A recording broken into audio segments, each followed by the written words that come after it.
Thank you everyone for joining this Panasonic Australia live stream. I'm Mitch McMillan, product specialist from Panasonic Australia.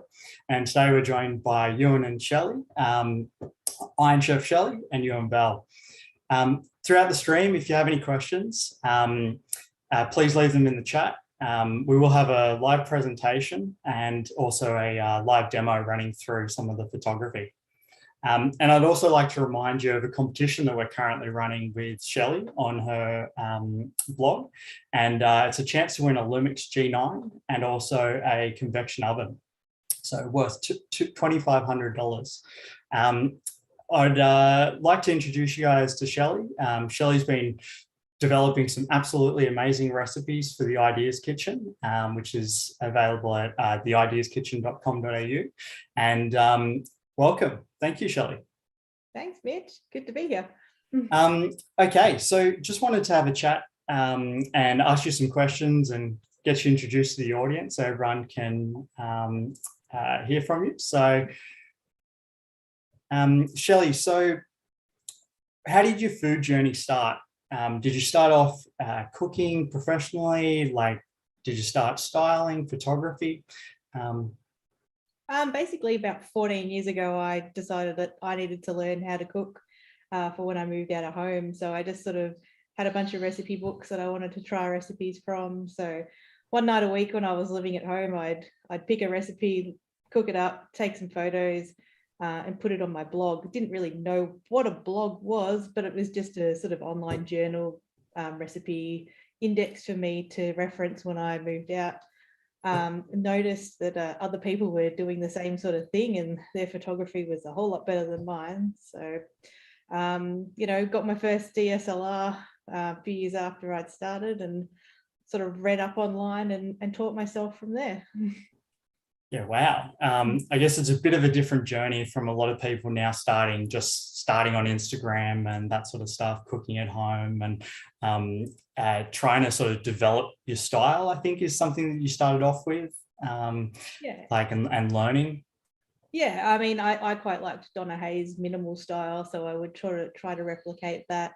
And then sort of as you see other people's style on social media, you might like, oh, I really like that sort of dark, moody style. So you'll try and change your lighting and replicate that as well, just to see what works best for you.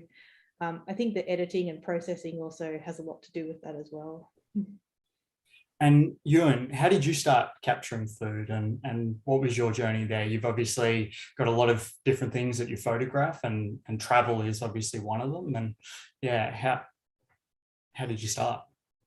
The key for me was travel, and the difference between a good trip and a great trip is the food. So food is such a big part of travel.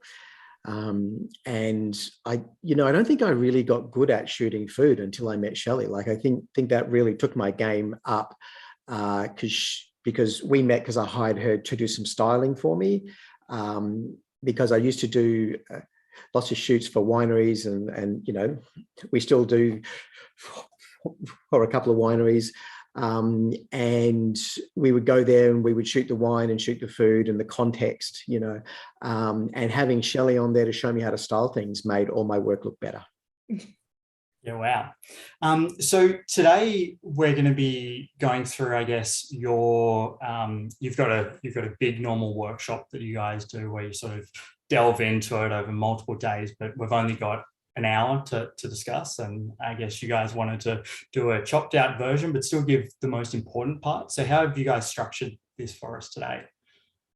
So today we're walking through like an introduction. So I'm going to be going through some technical stuff to begin with.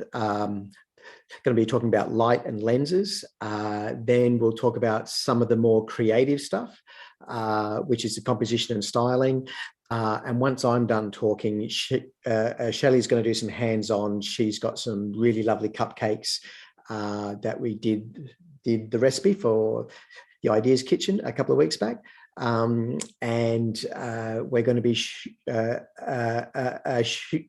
shooting those live with the G9, and you're going to be able to see those pictures coming through while Shelley's actually taking the pictures, and you can see how she does her styling. I can see them off the back there, off Shelley's shoulder there. So You guys are shooting from the kitchen where you guys have been doing a lot of the work from.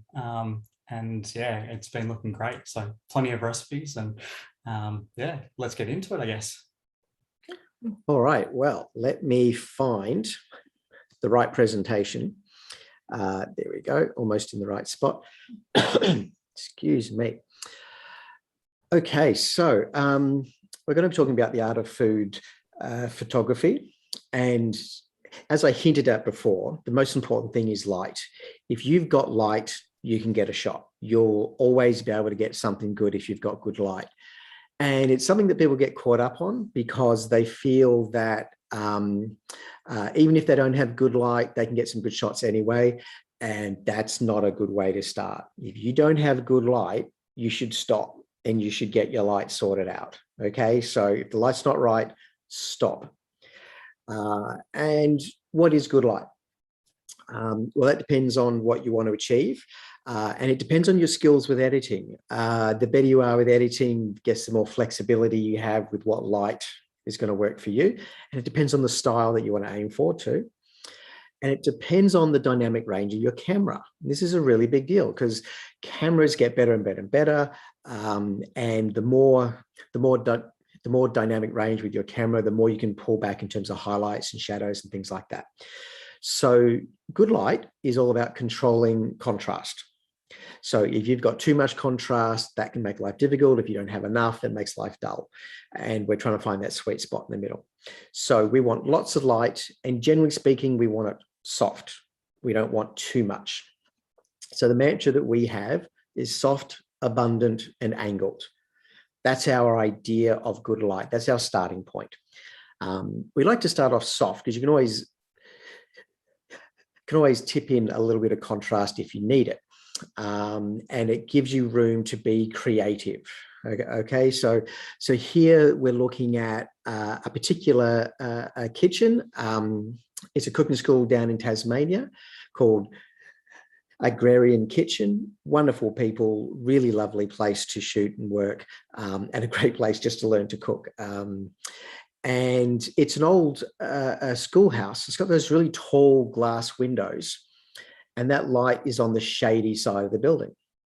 So we get this lovely soft light that comes in. And when you shoot something on the kitchen bench there, this is what we're getting. We're getting that lovely soft light coming through, so the contrast is not too sharp. And we're getting plenty of light to work at. So, you know, you're not having to push your eye so hard and that sort of thing. And it's the angle of the light that gives us character. So you want light coming in at an angle, and then you decide with the camera what angle you're shooting it on. And the more you come in from a certain side, the more you got the light behind you, if you're shooting with the light, things can look kind of flat. And the more you shoot back into the light, things have high contrast, and you get to choose that angle. That's where you get your character from. So when we go to someone's restaurant to shoot, we're generally looking for the window seat. And the window seat is where we've got just got that soft light coming in. We don't want to be in the back corner of the room where it's dark. We want that really gentle soft light coming in from the side. And so long as it's not direct sunlight, so long as it's just the diffuse light that's coming in through the window, we're going to get some good shots. So here's a shot of some tuna that was taken on the window seat of the shot that I showed you just before. The light is perfect. It's soft. It's not too contrasty. And, you know, the colors come up okay. The alternative to shooting with natural light is to work with flash. And flash is great because flash, the light is exactly what you want every single time, anytime you want it. Okay, so that's the advantage with flash. Problem with flash is that sometimes it looks like you shot it with flash. If you're not working it really well, then you can have some issues with how the flash is kind of harsh, and it's just really obvious that you're shooting it with flash. Do you mean a lot of those like really bright highlights and that sort of thing, like the specular sort of look to it? Yeah, so you've got like the shadows are they're concentrated. The shadows are really obvious and the highlights are really obvious, and things come out looking kind of plastic. And so I don't really dig that one. That was styled by me, you can tell. If we go to one that was styled by Shelley, this is much better. This is actually one of the first projects we worked on together. And I think you'd be hard pressed to tell that this was shot with flash. I think it's really natural. I think it looks like it could just be, the window light. And I'm trying to make the point that you can actually get flash to look really good. You can even get it to look natural. It just takes some skill and some practice. And you want people to notice what you're photographing, not notice how you're photographing it, So if the flash is really obvious, that can be a little bit of a distraction. And then when we get round to Shelley doing the hands-on, you'll get to see one way that we actually create the light so that you can shoot with flash, with the hands-on. All right. Excuse me. So the next thing, once you've got your light right, you're halfway there. But what you need now is a really good lens. And the right lens depends on your camera. So here we've got two seemingly really different lenses. So the one on the left, that's a 50 millimeter prime lens for the Lumix S series. It's gorgeous. It's a really fast, clean, sharp lens. It's beautiful to work with. The autofocus is unbelievably quick, and it's a great lens for a full frame camera like the Lumix S1 or the S5 or the S1R.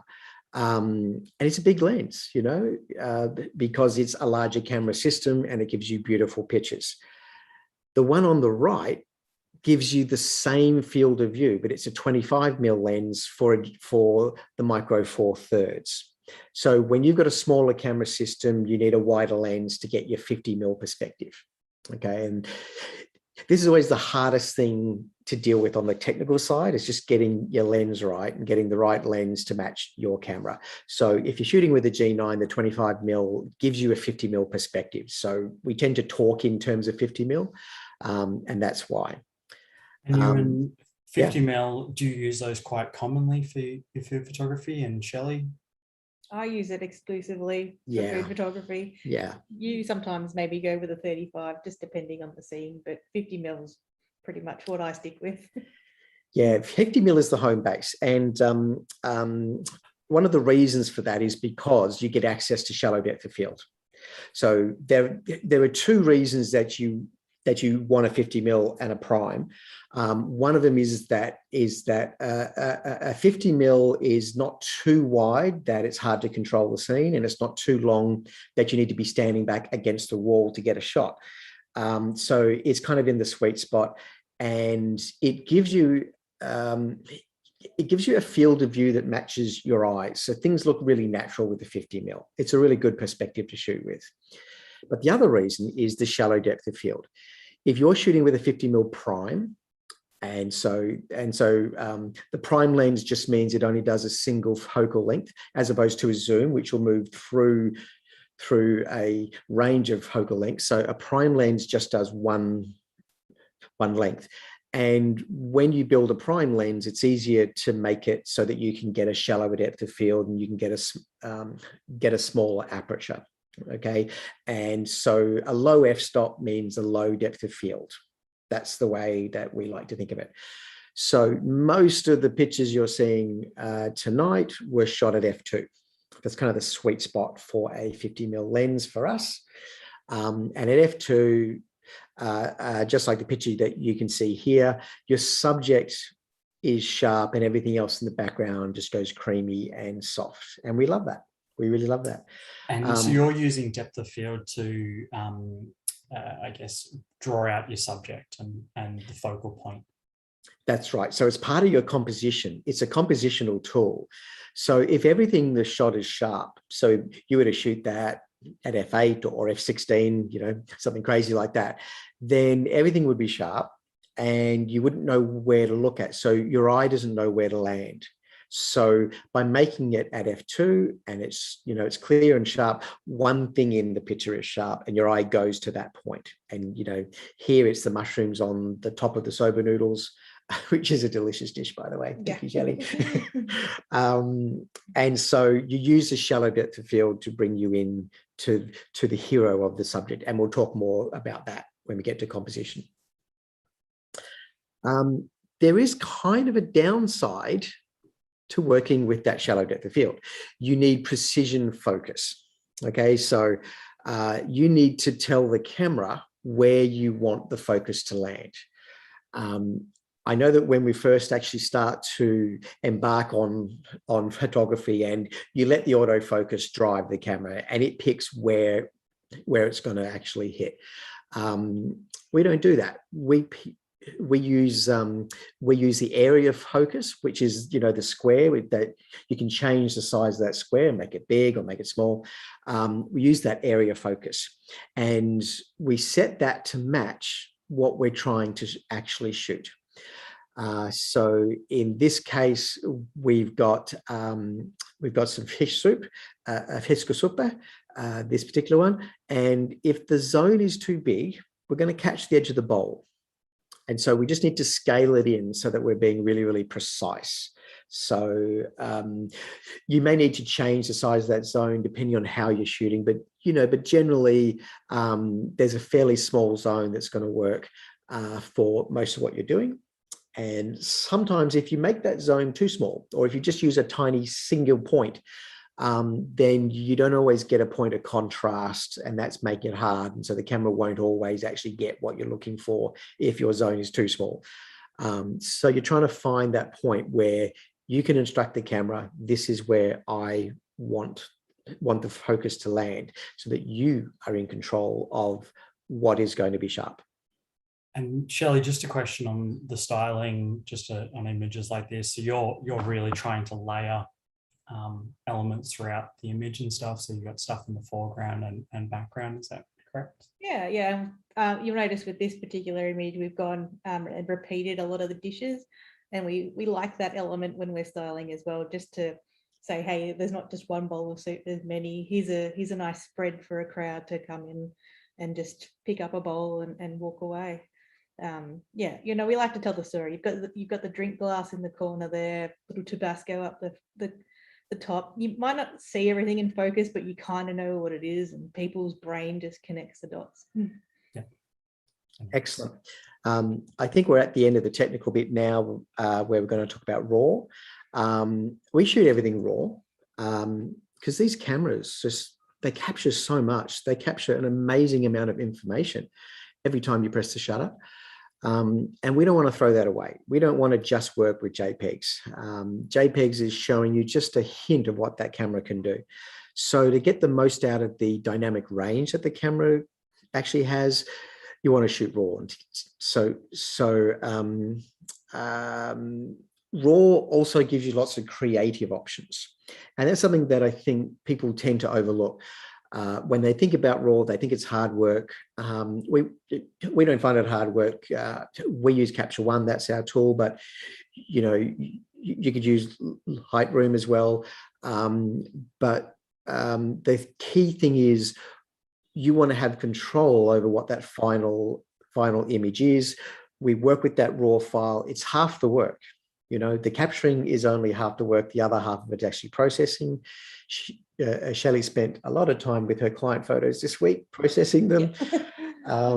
And so you get the best out of the image, and you've only just begun the journey when you take the photo, and you've got a lot of different options. And, in here, the cake on the left, that one's had some brushwork and layers to control the blowouts and to bring out some shadow and that sort of thing. So we won't go too much into processing. We're not doing a presentation about RAW files, but we do want to emphasize that if you're not shooting RAW, you're not seeing the best of what the camera can do. And especially with food, you can save a heap of time that you don't have to get the light absolutely perfect for every part of the scene. You start with good light, you touch up some sections where you have to in the raw file, and you end up with exactly what you want. I think the biggest thing in terms of RAW and JPEG, just as a standard sort of thing, is you just need to think about it in this sort of shot where you've got two different images. You've got the black up the back. A lot of that information in the JPEG would just disappear. The JPEG puts together all the pixels that look very similar, and it throws away all the information. So by using RAW, it allows you to choose what information you choose to display in the final image. So that flexibility, and whether it's on a mobile device or whether it's on a camera, all of those modes just give you a lot more image to play around with in the end. So that's right. And again, on the technical side, take a lot of shots, take lots and lots of shots. Don't be shy. Take as many shots as you need until you feel you've got the shot right. And that's something we see in the workshops that we run. People just don't take enough shots. They're too shy. They're too tentative. They take a shot and think, oh, I'm not sure if the shot's right, so I won't take another one. And so we try to encourage people, keep taking shots. Take one, take a look at it, and go again, and keep going. Storage is just so cheap. The great thing with digital technology, you can take all these shots and it's not costing you anything. The storage is cheap, and that even if you feel you've got one shot right, you've got the composition's right, and that it's looking good, you want to give yourself options. So you want to change the angle, you want to get in tight, and then to step back wider. You want to mix it up so that you've got a range of shots there, so it's not just one shot and you're done. And so doing this professionally, your clients are generally wanting to have a few different images to go along with it, whether it's recipe books and that sort of stuff. Like, what's the reason behind it? I haven't had a client tell me that I took too many photos as a bad thing. With social media, they constantly need content. So whether it's just different angles or sort of, different perspectives, they're all for it. So they don't just want the one shot. I'd like to remind everyone, if you have any questions, please leave them in the chat and we'll make sure that we ask them throughout the live stream. So. Okay, so that's all the technical stuff we want to go through at the moment. We're going to talk about styling versus capturing. And what I mean by that is that we kind of hinted at this earlier on, that Shelley creates a scene, and that's how she actually started her work with the blog. She would cook and style and shoot. Whereas for me, I'm doing the opposite. I would basically come into a scene and say, wow, that scene's great. Where can I find a shot within that scene? And I'm trying to shoot around the scene. I'm trying to find the moments that are there, whereas Shelley is trying to create the moments instead. So we're working in two really different ways and two really different styles. And it's kind of the difference between flash and available light too, is that when you're working with the light that's coming in the window, that's your first constraint. That's your first thing. It's like, well, if it goes like really cloudy and dark, then suddenly I've lost my light. Whereas with flash, your light is always perfect. And it's the same that with Shelley, she makes the scene perfect. And so here is actually part of the cookbook that we did a couple of years back in Scandinavia called Cabin Fever. And this particular cabin that, was just a really charming cabin. And the guests were due to come in the afternoon to have this big feast. And we set everything up before to take some shots. And that light was streaming in through the window, pretty gentle, soft light. When you're in the Arctic in the middle of winter, when you do get light, it's not very strong. And so the room basically gave us these options, but Shelley had then come in and styled it. So we're working together. We're actually shooting around the scene, but we're also styling at the same time. We're doing the two things together. So on Shelley's side of things, she will use props. Props is sort of the language of how you create things from scratch. You've got a dish, that's great, but you need things to complement the dish. You know, the choice of plate that you put the dish on, the cutlery, the cookware, the tableware, ingredients. There's, you know, it's not just about the food, it's about the context of the food. And that's what the props are doing. They're giving you context. And here's an insight. So here's a case where you had some quenelles and they were particularly nice, but we happen to have some quenelle tins as well. And so the tins, you know, they kind of give you that sense of what's actually going on, because it can be hard to see the detail in a small image with the quenelles.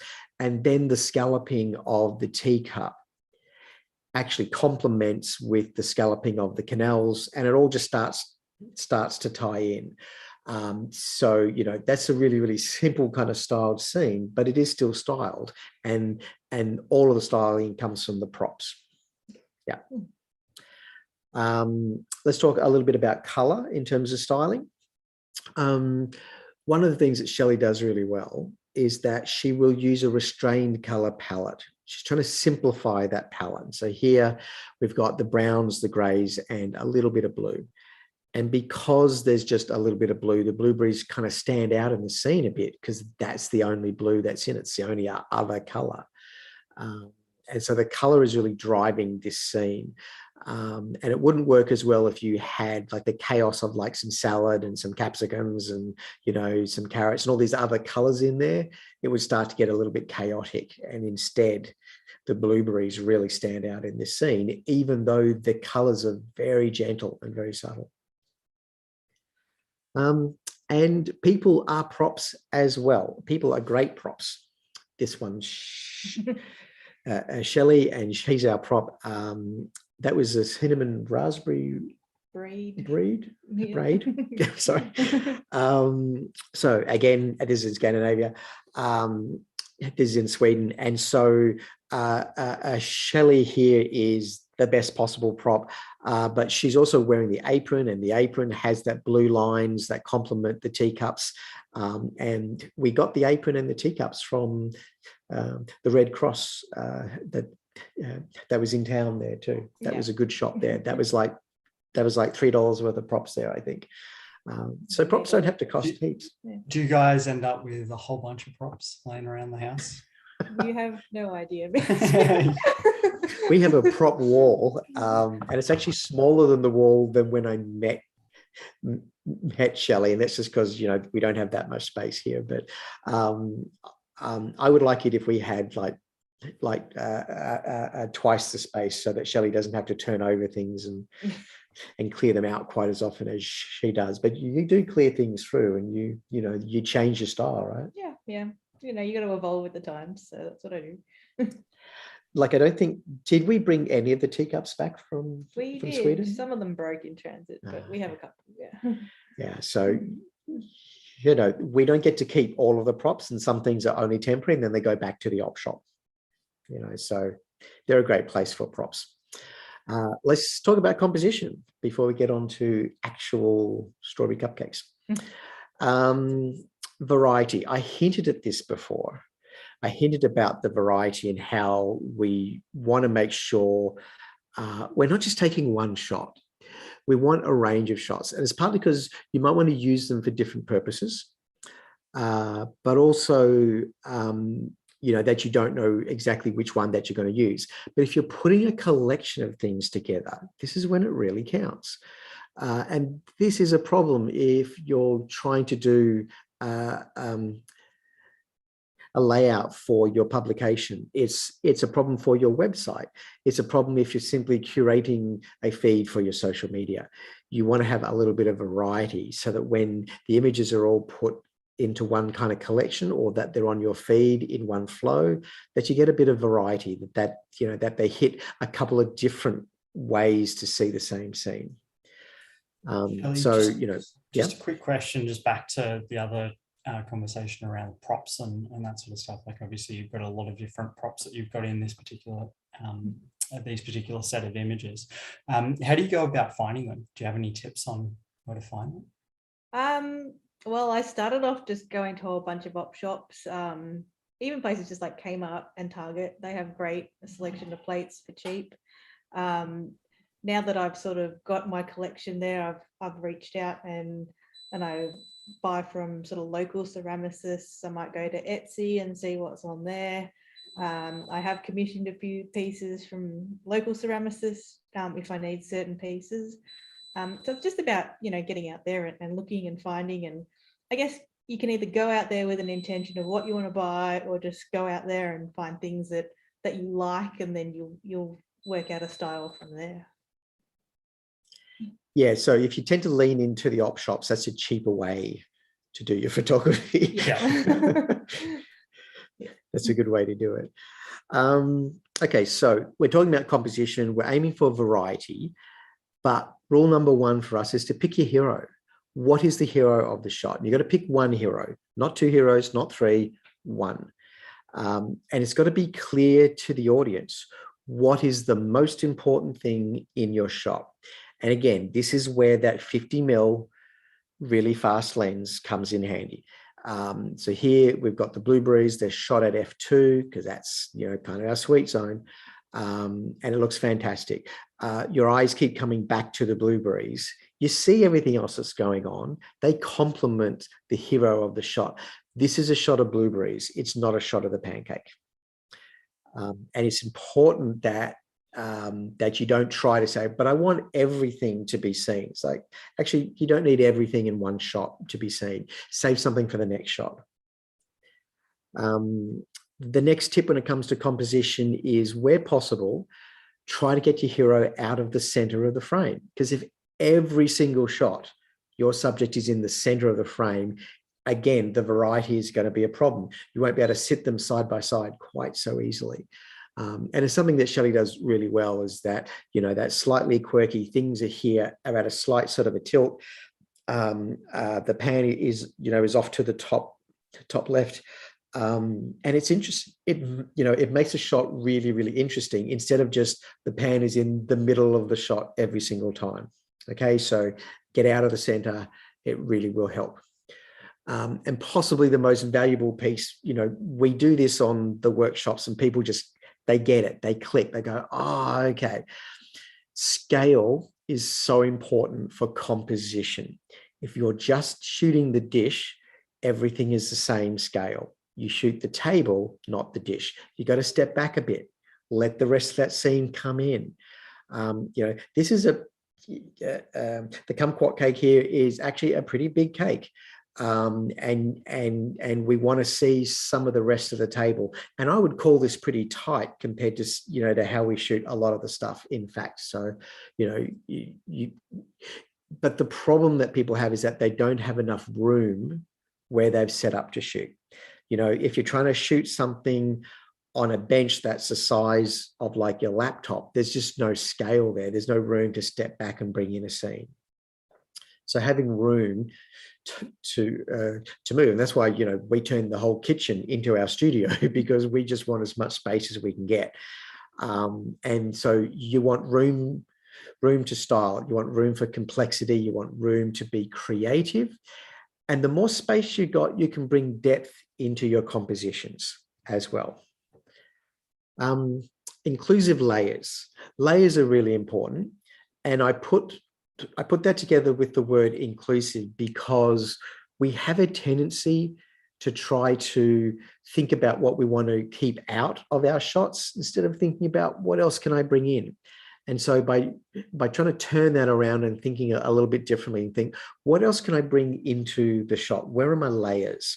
And they can be a glass of wine that's in the foreground. They can be the candles in the background. They can be the chairs that are all the way in the background, so in order to get a sense of depth, you just need to have the layers, and in order to do that, you need to have some space and scale. And so that's why we talk about you shoot the table, not the dish. We often get really, really focused on trying to take things out of the scene, that something is, it's kind of like distracting and stuff. And again, if you're shooting everything with a shallow depth of field, it helps all the other stuff to go soft, and they complement instead of compete. Okay. Another thing for composition, one is not enough. Shelley talked about this before. Every time we go to shoot for a restaurant, what we don't want is one thing of everything that's on the menu. We want basically 2 or 3 of the same dish instead of one of everything. So the repetition actually gives us a lot more strength in the compositions, and it gives you a lot more options when you actually go to shoot the table. Okay, so if you're trying to shoot around the scene and to look for those options, if you have 3 or 4 of the same dish, you can shoot any one of the dishes and get the shot you need. So, we don't want just one, we want a few. Okay, we're rounding the mark now.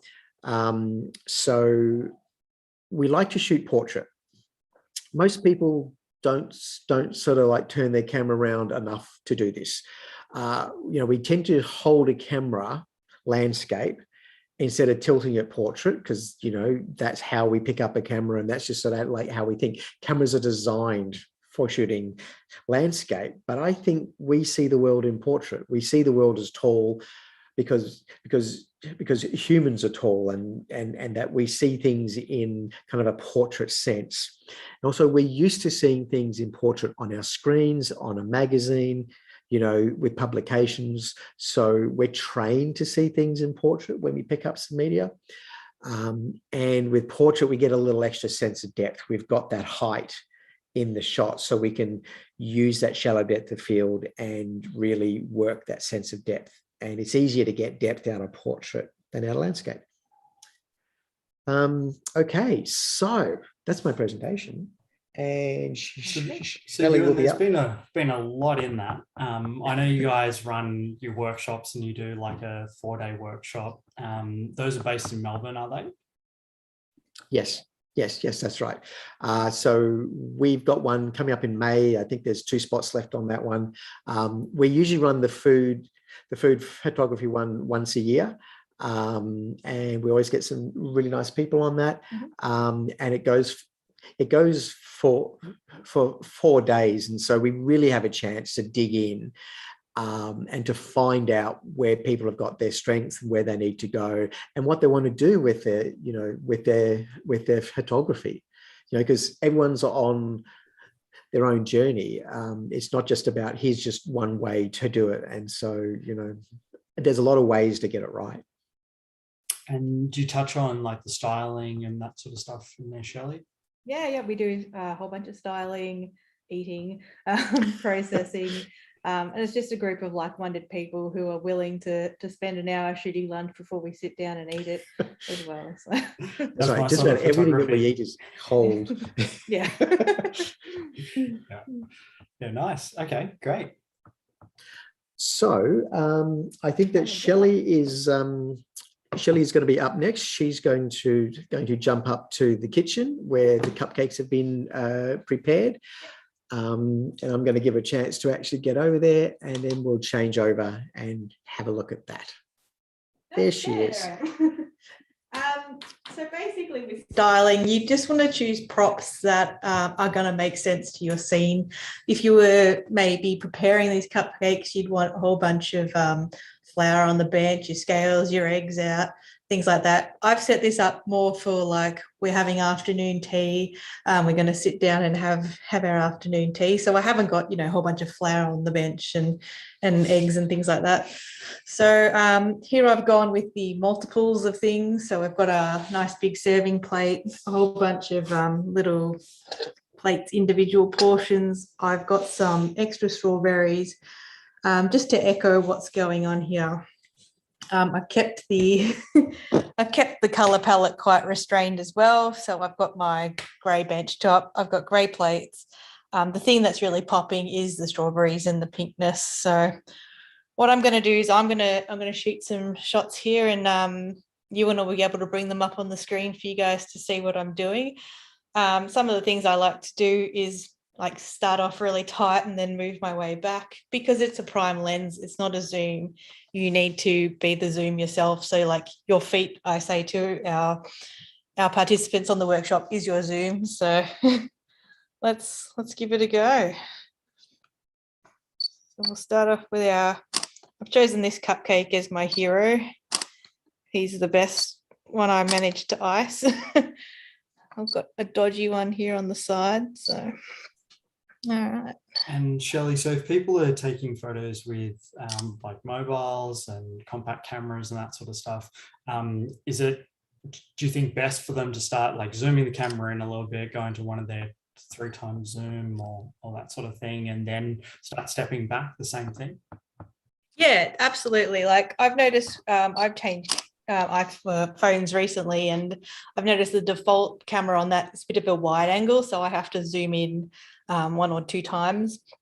So I think just sort of find the perspective on your phone camera that works best as like what you're looking at as an eye, and then you can sort of zoom in from that rather than zoom in with your fingers with the camera. Those strawberries. They're fantastic. And we do love a top down as well. They're coming through slowly. Yeah, they are. They're coming through. Let me just grab back the microphone. One of the great things when you're shooting with flash, and of course here we're shooting with continuous light because we're trying to do this with the live stream, but it's the same as if you were using flash, is that you're getting this beautiful clean light, and that's making it really easy when it comes to process the pictures, you know. So we're getting the best out of the camera, we're getting the best out of the light, and so there's not necessarily a lot that you've got to do when you've got some good light and when you're aiming for a fairly standard kind of shot. You know, the camera's doing well here. We're using the 25mm on the G9, so that gives you the 50mm perspective. And my Capture One's running a little bit on the slow side. It's a good thing this is not a how to use Capture One show, because it's kind of struggling there with the wheel of death. And just a question on that, Ewan. So currently you guys are shooting wirelessly and transferring that through, because I can't see any cables. We are. That's right. So what's happening is, if I just turn off my screen sharing there, you can see that Shelley is holding the camera. There's no wires there. She has the camera connected to the network here at our house. The camera's talking to the network, and every time she takes a shot, it's dropping the file onto the network. And then I've got Capture One here, which is basically reading the files as they come through. And it seems the camera's doing a little bit better than Capture One at the moment, but you know, it'll catch up. When you're dealing across the network, that's often slows things down a bit. Shelley, you're using a G9 at the moment? I am, yes. Yeah. And that's the one in the giveaway that we're doing at the moment as well. Right. Yeah, looks like and that's available on the being really naughty at the moment. There we go. Okay. That's available on the on Shelley's website. So you've got the competition page to be able to win the G9 plus a 12 to 60mm, which you can get a 25mm equivalent with that zoom range, and that'll be able to give you that little bit of shallow depth of field there. And you also win a Panasonic convection microwave as well, which has been excellent. We've created a lot of good recipes in that, so cannot complain. So Capture One is just going to be really naughty at the moment. It's being really slow for me. So another thing with styling is, just because I've styled it for this way doesn't mean I can't just move things around. So like sometimes I might want to move the plate back there and have inclusive layers shooting through this stack of cupcakes as well. Just because you styled it once doesn't mean, you know, that's the scene. You can just move around, move things around, move yourself around as well. And sorry, change over the microphone again. One of the things that's really great here is that you can see the range of pictures that Shelley's actually pulling through. It's the one scene, and she's trying to find all these different shots within the scene that she styled herself. Would you like to talk about some of the styling technique you've used here? Okay. For me, I always love a napkin. I find that to be a really good piece of texture that just sort of catches the light. Also adds this softness to your images as well.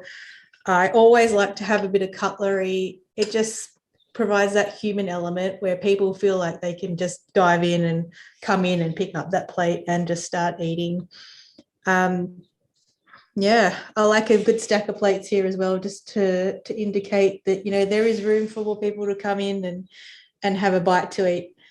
Yeah. And so there's just a question on shooting JPEG at the moment, and that's purely because we're running the live stream and everything through the network as well, and we want to make sure everything's as quick as possible. So That's right. Yeah, because usually we wouldn't have the laptop on the network and all that kind of stuff. We would just have the pictures coming straight to the laptop, and we would be doing it in RAW, but just to make things a little bit easier for the live stream. As you can see, Capture One's struggling a little bit. The camera's doing great. One thing with the processing that I'm doing here, my general approach is to control the shadows. So I can change the shadow detail, and I can basically bring that up to the point that I feel I have enough shadows. So if we look at the before and after, you can see the difference that it makes when you're working those shadow details. And if you go sort of like too far, you know, things get kind of boring because you're flattening it out. So you're trying to find that bit where you've just got the detail in the shadows that you want. And then I harden up those blacks. So I just sort of come over to the left here and I harden up those blacks. And so the combination of the shadow detail with the hardened, you know, at the dark end gives you that sharpness and that crispness that you want, especially when you're working with shallow depth of field, because, you know, the bit that you want to be sharp, you want it to be sharp. So there you go. So will you have a base level of camera settings that you're going to start with? Like, I know the lights are really not changing that much.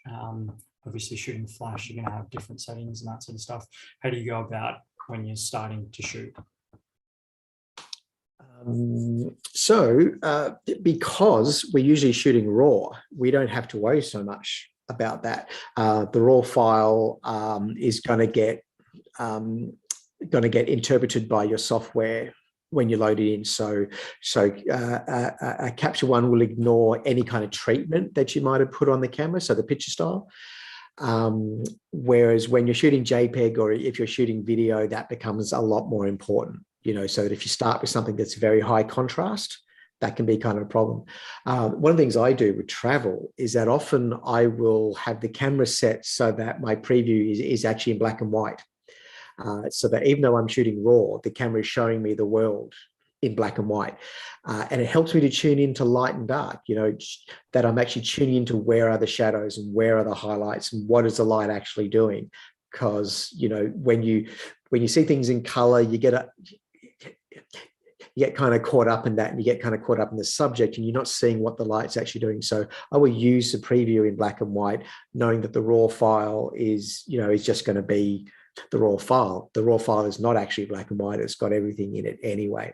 So the settings you have on the camera, not so important. When we're shooting video, we're using Vlog. So you can actually get an upgrade for the G9 and you can shoot in Vlog L with the G9. And that's a really, really powerful tool if you want to shoot some quality video that you're going to process down the track.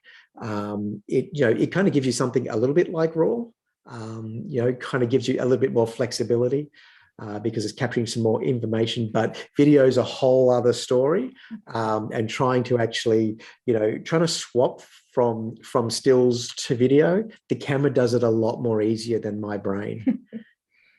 And so that's something that you guys started pretty recently in terms of adding a little bit more video into your workflow, and shooting with the G9 was, I think, the first camera that you started really using the video a little bit more for. Yeah, the G9 for me was great. So we would go on trips or run a workshop. And, you know, the G9 is a really great camera to have when you're traveling, because you can put it into high res mode with a tripod, and you can get an 80 megapixel file from that, or you can put on a really long telephoto lens and you can get 60 frames per second for shooting wildlife. And it's small, it's compact, the batteries last so well, you know, it just runs so great when you're traveling. You can charge it up over the USB port, which is just so good when you're traveling. And then on top of all that, the video is just amazing. And I started to capture some of the video when I was traveling, just so that I could have a little bit of a, like to tell a story to show people on the website as to the stuff that we do in a trip, so that's not all stills, and so that you can see kind of like the behind the scenes was kind of how I saw it. And it was beautiful. Like, it just captures really great video. And that was before I was even using like the Vlog. And so just sort of having that access to step into some really serious quality 4K video on the same camera that you're using to shoot everything else, that was really great. And that sort of, you know, that opened the door for me. Because you were doing a bit of, there's a fair bit of slow motion and that sort of stuff that you're doing as well, like what, 180 frames a second. Yeah. So because I didn't learn video as a craft, and it's not really my skill, right? My skill is photography and light and such. My thing with the G9 was that I was using, you know, the high speed capture. So if you're at 180 frames per second, you're capturing at high speed, you're playing it back in slow motion because you've got all these extra frames. So my way of thinking of this was, I'm actually taking a bunch of stills that happen to move, you know, so I'm still actually seeing the world like I would as a stills photographer, but someone's moving through the frame, or that, you know, there's a hand that's sort of like splashing some water or something, and suddenly this still moment comes to life. And at 180 frames per second, there's all this detail that you didn't know that was going on, and all this, you're kind of immersed in this very small moment for a very long time. And I thought that was just really great. I think 180 frames, there's like eight seconds or something like that, I think it plays out at. So a lot of video recording that, like a lot of file size that you end up with. So yeah. Lots of stories. Yeah. A couple of questions for you, Shelley. So you guys have been playing around with the convection microwaves recently, so and convection ovens. There's obviously a lot of different things that you can do inside them. Like, what was the biggest surprise for you when we said, hey, what can you do with this? Depending on which models you go for, like some of the higher end ones have the steam function, which I had no idea you could get in something so small. So I could just steam a whole tray of dumplings and that was ready to go, rather than sort of on the stove traditionally and wait for the water to boil and all of that. The model that I think we're giving away, you can do, they've got all these great auto cook menus. So we've done roast beef, roast lamb, roast chicken. What else have we done? Cake. How long does it take, like, to roast chicken? So roast chicken, I think. Well, that was like the first one we did. So there was like half an hour tops. Something like that. Maybe 40 minutes. So, and then, yeah, it just prompts you when to turn the chicken over, just beeps at you and you turn it over and you walk away and it's done. So it's just too easy. Simple. So that's like mixing sort of in like the professional ovens, like your combi cookers and that sort of stuff, like just in something you can put on your benchtop. Yeah, and then some of the modes will incorporate like the microwave function as well, so it will cook things quicker, more evenly.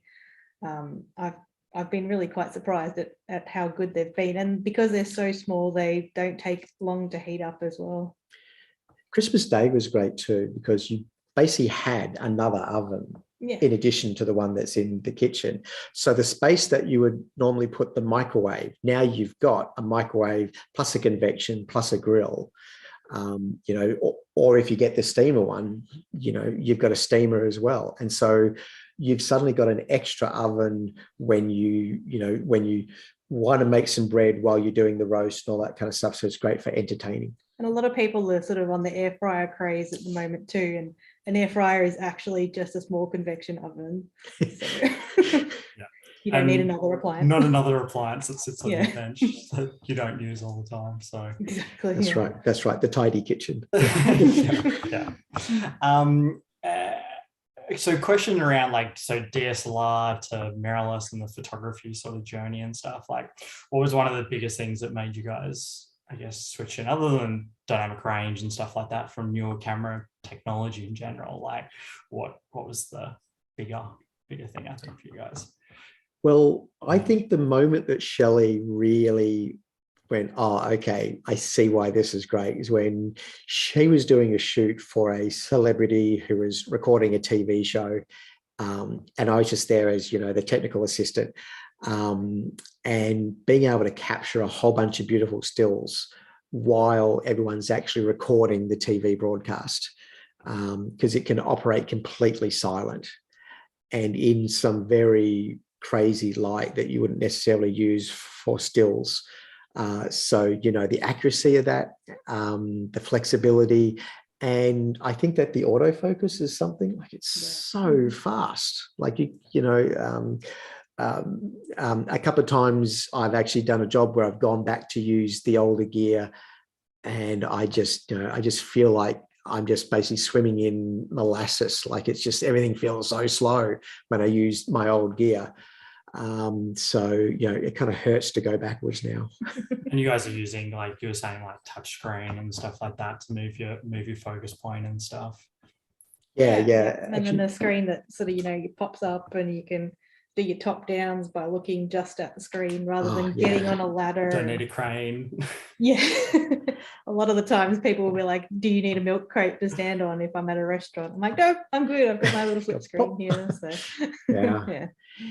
And then, the problem that you had where you couldn't actually trigger the flash with like the live view on the old camera. And now with these ones, you can actually trigger the flash and drive. All that stuff works properly because everything's live view. Like it's always live view. Yeah. Nice. Shelley, what's probably your top tips for someone that's starting, like that's cooking at home, that wants to get into styling their food and taking photos of it? Obviously, you need your good light to start with. If you're cooking for your family, I would suggest that you work out how you're going to style your scene before you plate dinner, because your family doesn't want to wait around for you to work out all your little props and shoot before they want to eat and they're having a cold dinner. So try and be organized if you're feeding a crowd. But if you're just doing like a leisurely bake on the weekend, do it during the day when you've got good light, find a good window, work out what props are going to work for you, and just take your time and just experiment. When I decided I wanted to get serious about food photography, I would just say I was going to shoot something every day, whether it was be a bowl of tomatoes, a bunch of grapes. You've just got to be consistent and keep trying. Things aren't always going to work in your favor, but it's consistency, and it's just, don't give up. I think that's something that you really want to be well versed with if you're going out and selling yourself to take photos of a scene and stuff, that you need to be able to perform no matter what, whether it's getting, like, say there's no natural light in the situation, to be able to pull in a light and create something. Because I think that scares a lot of people, like trying to, like when you don't have any natural light that's coming into a room, how do you start? Like, where do you start? Where would you start if there's no natural light in a room? What are you going to try and replicate? And I know you had that flash image before that looked like it was natural light. So how do you do that? So we would bring in at least one of these light soft boxes that we've just been using on the demo here, put it to the side of the table to create that window feel, and sort of take it from there. Sometimes even if we do have natural light, you'll find that the glass is heavily tinted, so you're just going to get that blue tone or whatever the tint is. So a lot of the time I will bring in the light just in case, and if I do use it, I know I'm going to get a consistent range of lighting throughout the shoot, and when it goes live on their marketing or their Instagram, it's all going to look consistent. whereas you might get, harsh sunlight here, very blue over here. I know processing can, help compensate that, but it's much easier to start with clean light. And if that involves bringing in a light, then that's the best thing you can do. There are things you can't fix in post. No. There are things you just cannot fix in post, so it really helps to have the good light. And I think that one of the things people struggle with light is that they forget that it's not just about the flash or the source of light, it's about how you shape the light. And it's all about shaping. And one of the things we do on the workshop is that we give people one way that works. It's kind of the way that you've seen there now tonight, where you have it off to one side, not too high, not too low, and you have it as close as possible to what you're shooting. You don't want it all the way at the far end of the room, because then you're losing all that light and your light becomes like a point source. And so it's no longer soft. So the closer you can bring it, the softer that light is. And once you've got it soft, you can start to control the contrast that you're working with. I think in any sort of photography, like you see people go, oh, I'm going to grab like when people first go into the studio environment, they grab a softbox out and they put it on their flash and then they put it miles away. And it's not going to have any effect to just having a bare bulb. You're just going to have less light coming out of the source. Yeah. So just making sure that you pull it close, and you think of like clouds and the sun and how that affects. And the clouds obviously give you that diffuse light, and your window light does the same thing as that. So yeah. That's right. The sun is really, really harsh when it's coming right through the window, but when it's actually on the other side of the building and everything's diffuse, then the sun looks great, because that light is now really soft and diffuse, and the window becomes your softbox. Okay, well, thank you guys very much for your time. You guys have that workshop coming up. When's that again? It's in May. I think it's that one's the 20th of May or something like that. But that's on Shelley's site. And yeah, just 2 spots left on that one. So if you are keen, get in quick. And that's ironchefshelley.com. Yeah. I think it's actually in the post as well. So comments you can check. We also have the competition that's running on the website as well. So just go to ironchefshelley.com and yeah, give a chance to win one of those convection microwaves. There's also the Ideas Kitchen, which you can go to as well. And that has all of the recipes that Ewan and Shelley have been creating. And they're all 50-second, 40-second videos around that roughly. Yeah, there's a lot of cooking. A lot of cooking. Take a minute or two. Yeah, and easy steps to how to cook a lot of simple things inside the microwave, and just with those auto settings, as you were saying before. So, yeah, thank you guys so much for your time. And anything you wanted to finish off with? No, that's it. We love the Lumix gear. We love working with them. I guess the one thing we didn't actually talk about was the difference between a full frame and say like the Micro Four Thirds. But I think we touched on it with the travel stuff. The flexibility you get with the smaller camera like the G9 is just fantastic for travel.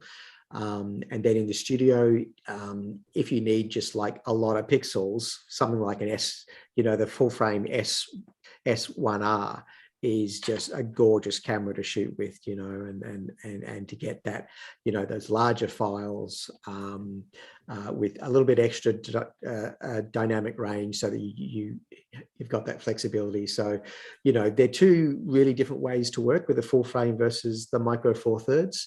But, don't think you can't do really great work with a Micro Four Thirds camera. They're fantastic. And when you're heading off, generally, like when you're traveling, you generally grab your Micro Four Thirds and grab a 10 to 25 mil. That gives you the sweet spot. Oh, that lens. Yeah, it's a great lens. Great. That's okay. the way to go. Thank you guys very much for your time. It's been super a good experience, like learning a lot from you guys, and amazing shots that you guys have been able to pull off just live on the stream. So thank you guys. Thanks. Thank you. Bye-bye. See ya.